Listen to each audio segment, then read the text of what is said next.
Hey, who knows? Um, so a long time ago, I went to a Catholic. It was like a Catholic retreat in a boarding school in Southern Ireland. I don't know if they call it Southern Ireland in Ireland, basically. Um, I went with my cousins. They were going, and I had come to Ireland to visit them. So anyway, I was in this like English, but in Ireland boarding school. So an Irish boarding school, like, you know what I mean, like old, like Catholic vibes as well. Like just so it's a very old kind of feeling, like almost like you're in a monk's monastery or something. It was very interesting, and it was kind of prayers each day and sleeping in sleeping bags, and then sandwiches. Um, but often I went alone to kind of like write. At the time, I was smoking then, and I would have my pipe, and I remember trying to fill the pipe with anything I could, because I didn't like using tobacco. So I would put like a little bit of like grass like underneath, or like any flower I could see, so that I could make a nice smoke in it. Um, but anyway, while that was happening, I was also using this book to write in. Um, and I came up with this here story, like, and I'm just gonna read it for you. There was no way of knowing who killed Father Broom, because he was nowhere to be found. So how do we know he's dead? Screamed Merritt the woman. Stupid woman, screeched the flock of elder hens bustling beside her. Are you deaf? One elder hen then hobbled to the front and gave Merritt a swift kick to the rear with her walking stick. Thwack!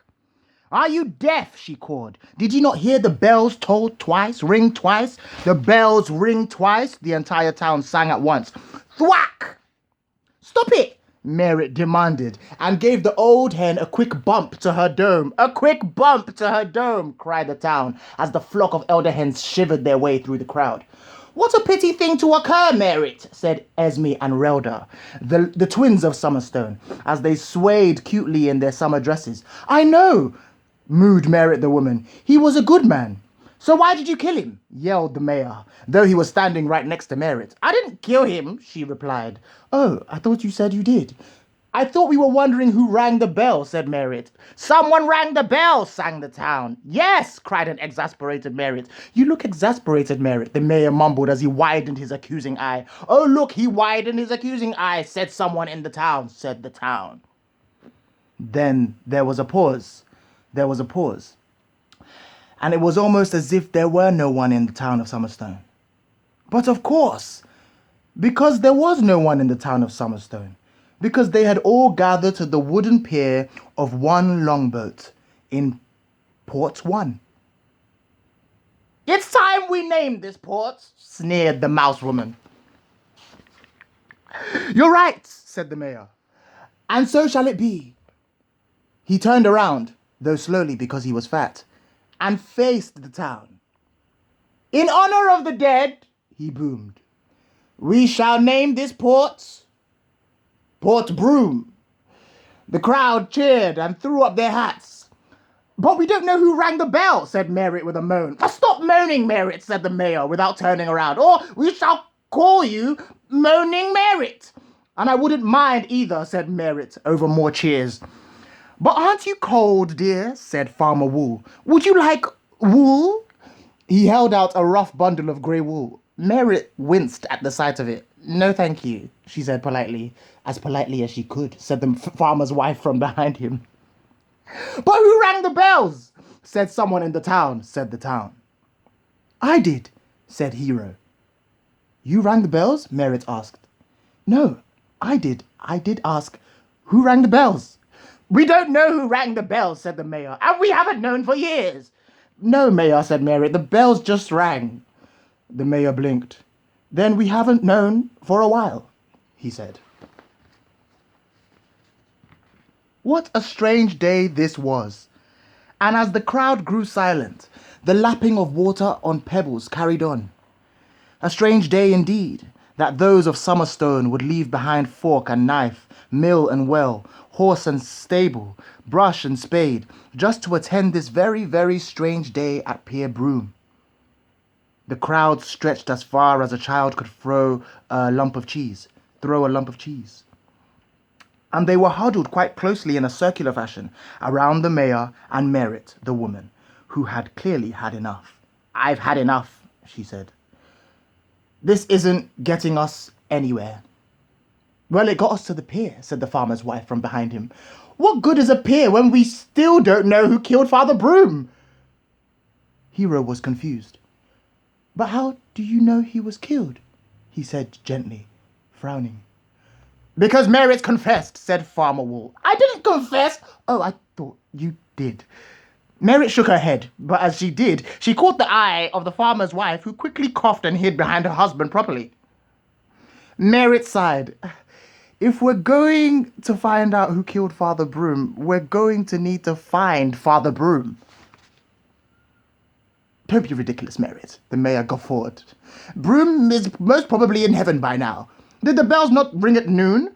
He should have at least made it to the gates. Wait, said Merit, before the crowd could begin to nod and hum. The bells rang at noon. Yes, said the mayor, with his back still turned to her. Do the bells not always ring twice at noon? She said. The mayor paused and blinked. He began by trying to clear his throat discreetly.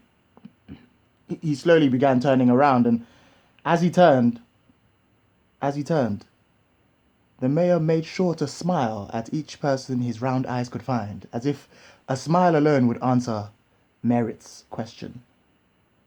Merit, repeat the question, screeched the mouse woman as she tried to squeeze closer to the front. I don't think the mayor heard you. She sang. I heard, mouse woman. The mayor snapped at her, and she glared through the crowd right back at him. Ahem! The mayor cleared his throat properly. Women and men of Sumsey, how do we know that Broom is truly dead? The Broom is truly dead, he boomed. Why, he could, as I speak, be laying comfortably on his bed, or better yet, kneeling at his bedside for evening prayers. The man is a holy one. He could be anywhere, knocking his knees for evening prayers. The mayor huffed and blew as he spoke. Who are you to name him deceased? Who are you? He roared. Who are you? The mayor took a feathery hand to wipe his beaded brow, and he coughed loudly to clear the sinews of mucus from his throat. Ahem! He coughed. Ahem! Said the town. The mayor wheezed his way to the very center, lightly padding Merit out of his way. Out of my way, Merit, he whipped, as he stood broadly to address my people. Do not fear. I shall lead you to rich favors, and to lands of honey and wine. Tell me when last I failed you, when all I have avails you. That's my song, Hero said softly. I may be your mayor, the mayor continued, but I have also tasted the grit between my teeth. I have shivered and bled, and against my will, too. Do not think that because of furs and garments that I am not as humble as the least of you. He stared directly at Boot the beggar, who had a look of complete unamusement. Merit had clearly had enough. Enough, said Merit. How has it gotten this far? Can someone please tell me what we're doing here? Didn't you have a note, Merit? Asked Grandma Gribbons, craning her neck over the shoulders in front. Yes, sighed Merit, telling us to come here. But perhaps that's where the twist lies. What twist? Perhaps the note led us here so that we could look inside ourselves and find Father Broom within. No, Merit screamed. Everybody, just stop speaking. Stop speaking. Silence. No one said a word. They all just blinked at her like children after being caught by their parents. Merritt reached into the breast pocket of her leather greens and brought out a fistful of grass. The town looked at her, then at each other, then of course began their mutterings. Mutter, mutter, mutter, mutter, mutter, mutter, mutter, mutter, mutter, mutter, said the town. Stop! Merritt gruffed. She used her free hand to reach into the pocket once more and this time pulled out a folded piece of brown paper, dotted with crumbs of mud soil and loose grass hairs. As she unfolded the note with one hand, she took a good chew out of the clump of grass in the other.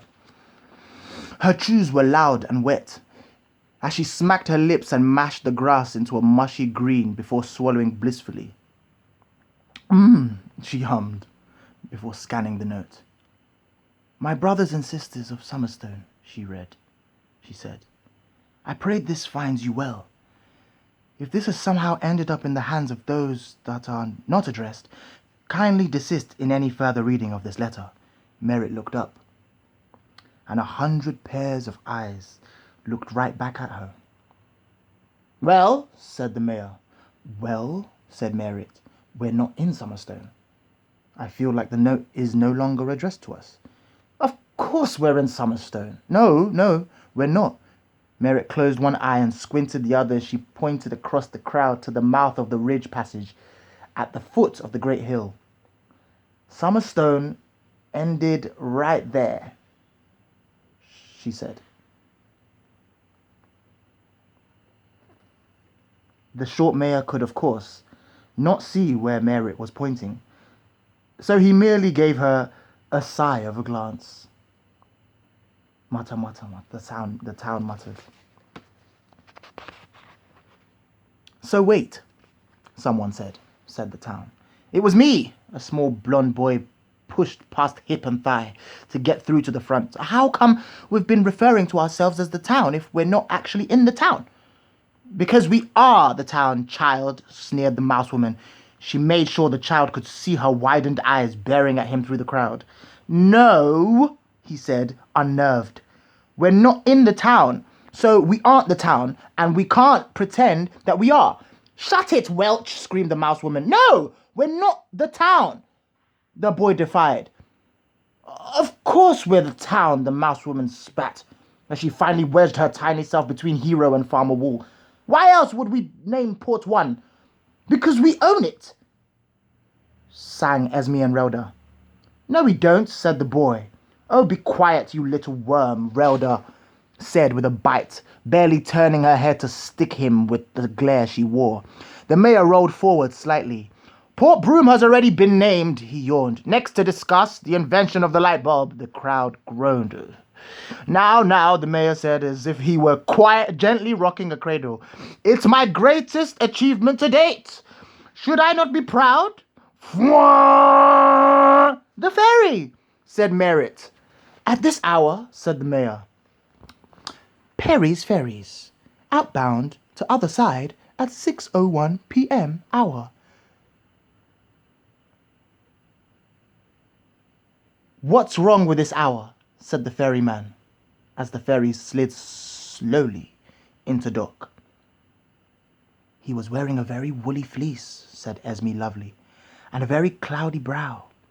No, Rhoda added, he wasn't very happy at all. Hey, yelled the ferryman, standing atop the vessel like a thunder god bringing in a storm. Nothing, my good fellow. The mayor knew well not to provoke Perry the ferryman. Otherwise, he'd probably stop the ferry from coming here, said the farmer's wife with a gossip. Yeah, murmured Farmer Wool. He'd probably tell it to go straight past us. Best not to aggravate him, said the farmer's wife with a hush. Aye, Wool agreed. Aye, Pumpkin. How goes the sea? The mayor called out to the ferryman. Perry looked down at the fat mayor. Rough, he gruffed. At his feet lay a large coil of thick greyish rope, which he grabbed the end of. Rough, you say? The mayor guessed. Well, there'll be a warm bed and food back in the town. Perry bulged his eyes immediately. Food, he growled, stifling the excitement in his throat. Perhaps that'll do. Of course, the mayor beamed. Come down from there, good man. Came a voice from within the crowd, and the mouse woman popped through to the space in the middle. I don't think so, she squeaked, wrapping a thin finger on her wristwatch. I have somewhere to be. Your duties are not fulfilled, Perry. She ambled through those in front of her until she stood at the edge of the deck below the towering ferry. Perry looked at the small woman, puzzled as to how such a tiny thing could stop him from his meal. The mouse woman didn't wait. As soon as Perry thrust the rope down, she bit her purse between her teeth and climbed. Perry was much too stunned to move. And before he knew it, there she was, on his deck. Off we go, she squeaked with an expectant glare.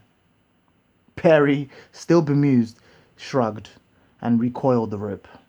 Fwah! Said the mouse woman, and off they went, disappearing behind the cliffs.